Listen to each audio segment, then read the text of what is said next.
How to fix you have denied access to your devices on Ome TV. So if you want to fix you have denied access to your devices on Ome TV, then what you need to do is you just need simply open up your Ome TV. Once you open up your Ome TV, now if it says that you've denied the access on the right side of your screen, then what you need to do is just go with the upper left, which has these icons. Once you click on it, then you just need to simply allow your camera and your microphone. If you're not allowing your camera and microphone, then you might get this kind of problems.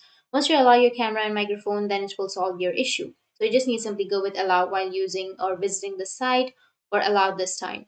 And if that's not working, then you just need to simply check other apps. Like for example, if you're using Snapchat on the other browser, or if you're using any applications that use camera, then you might get this problem. So you just need to simply go with the applications that you're not using, and then you can just simply go with exit and exit the application, and it will access the camera. That's how you can fix you have denied access to your device on Ome TV.